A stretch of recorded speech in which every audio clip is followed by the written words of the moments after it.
प्रेम से बोलिए शीतला माता की जय। स्कंद पुराण में देवी शीतला माता का महत्व बताया गया है, इसलिए चैत्र महीने के कृष्ण पक्ष की अष्टमी तिथि पर इनकी पूजा और व्रत किया जाता है।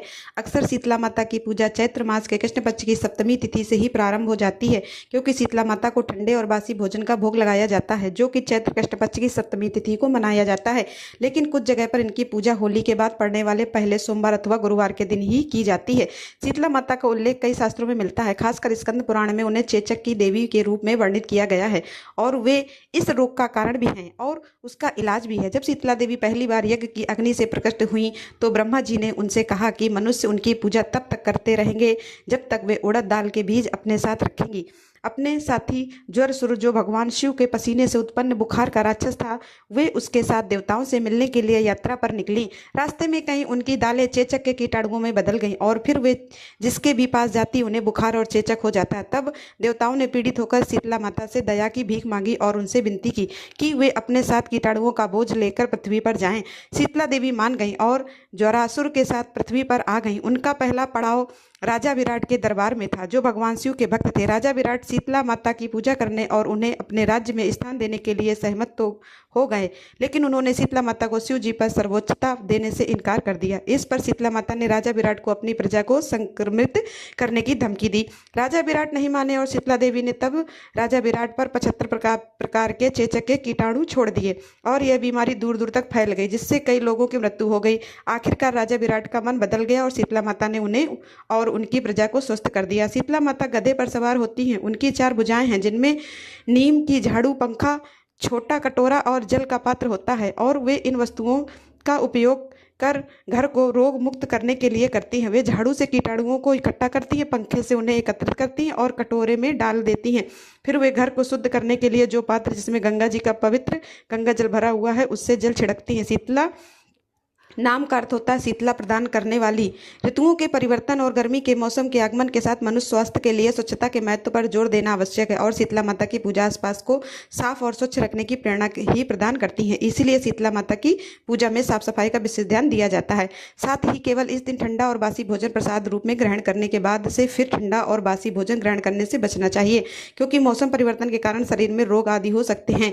शीतला माता के भोग के लिए पूरी, पापड़ी, हलवा, लापसी, चावल, राबड़ी और इसके अलावा अपनी परंपरा के अनुसार भोग बनाएं, जिसमें सप्तमी या अष्टमी की सुबह रोली, मौली, काजल, मेहंदी, बाजरे के दाने, दही, कच्चा दूध या कच्ची लस्सी, जल का लोटा और जो भी भोग के लिए आपके यहाँ पर पकवान बनाए गए हैं वे ब्लाउज पीस और कुछ दक्षिणा आदि सामग्री लेते हैं। शीतला माता की पूजा के बाद नीम के पेड़ की और पथवारी माता की पूजा करनी चाहिए।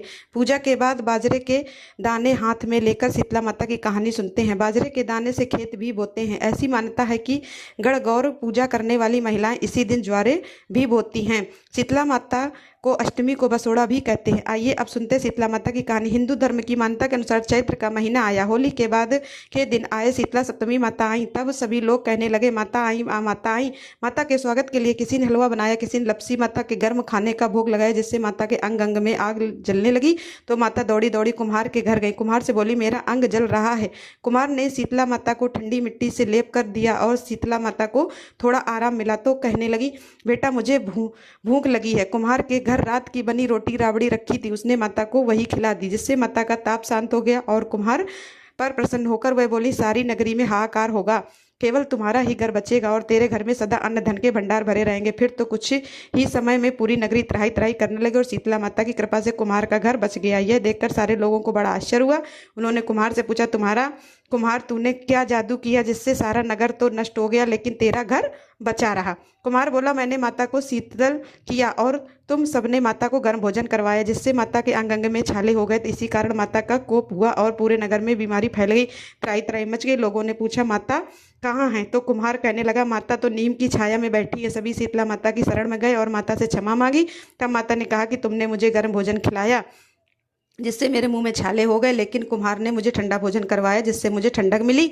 इसी कारण सारा नगर नष्ट हो गया है और कुम्हार का घर महल बन गया है। तब लोगों ने विनती की कि माता अब बताइए क्या करें? तो माता बोली, अब होली के 7 दिन बाद शीतला सप्तमी आएगी। उस दिन सब नगरवासी छठ को बनाए खाने से पूरी पूजा करें और भोग लगाएं। ऐसा कहकर माता अंतर्ध्यान हो गई। इसके बाद शीतला सप्तमी आई तो सबने ठंडा बनाया और भोग लगाया, माता की पूजा की, जिससे माता प्रसन्न हो गई और सारी नगरी में आनंद हो गया। हे शीतला माता, जैसे सारे नगरवासियों को क्षमा किया, उन पर प्रसन्न हुई। वैसे ही सब पर प्रसन्न रहना, भूल चूक क्षमा करना, हमारी संतान की रक्षा करना। इसके बाद पतवारी माता और गणेश जी की कहानी भी सुननी चाहिए। आइए अब सुनते हैं पतवारी माता की कहानी। एक बार पतवारी माता, पाल और विनायक जी में झगड़ा हो गया। सब आपस में स्वयं को बड़ा बताने लगे। इतने में ही एक ब्राह्मण का लड़का आया, पर पाल, पतवारी और गजानन जी ने उसे रोका और कहने लगे, ए लड़के रुक जा और हमारा न्याय कर। लड़का बोला, मैं कल वापस आऊँगा तब न्याय करूँगा। घर आकर लड़के ने माँ से कहा, माँ मुझे कल पाल, पतवारी माता और विनायक जी का न्याय करना है। तब माँ ने कहा, बेटा गलती मत कर देना, सबको बड़ा बताना। दूसरे दिन माँ की बात मानकर लड़का वहाँ गया और बोला, पाल माता आप बड़ी हो, क्योंकि हर व्यक्ति आता है और स्नान ध्यान करके शुद्ध होकर जाता है और आप सबकी रक्षा करती है। पतवारी माता आप सबसे बड़ी हो, क्योंकि कितने भी तीर्थ धर्म ध्यान कर ले पर आपकी पूजा किए बिना उनका कार्य पूर्ण नहीं होता। आप जीवित भी हो, तारती हो और मरने के बाद भी उद्धार करती हो। पतवारी माता पथ की धरानी, इसलिए आप बड़ी हो। अब ब्राह्मण का लड़का विनायक जी से बोला, हे विनायक जी महाराज, सबसे पहले शुभ काम में आपको ही तो मनाया जाता है। आपको ध्याये बिना कोई भी काम सिद्ध नहीं होता, इसलिए आप बड़े हो। पाल माता, पतवारी माता, विनायक जी भगवान लड़के की चतुराई से प्रसन्न हो गए और बोले, लड़के तुमने तो हम सबको ही बड़ा कर दिया और फिर उसको सुखी रहने का आशीर्वाद दिया। कुछ जौ के दाने उसके अंगूछे में डाल दिए। अब लड़का सोचने लगा कि यह तो बड़ा घाटे का सौदा रहा, मेरा पूरा दिन खराब किया और पूरा दिन लगाकर मैंने इनका न्याय किया और इतने में बदले में मिला क्या, बस थोड़े से जौ के दाने। उदास मन से वह आकर बैठ गया और उसके पास जो अंगूछा था जिससे जौ के दाने बंधे हुए थे उसने एक कोने में डाल दिया। थोड़ी देर बाद माँ ने अंगूछा उठाया तो उसमें से तो हीरे मोती बिखर गए।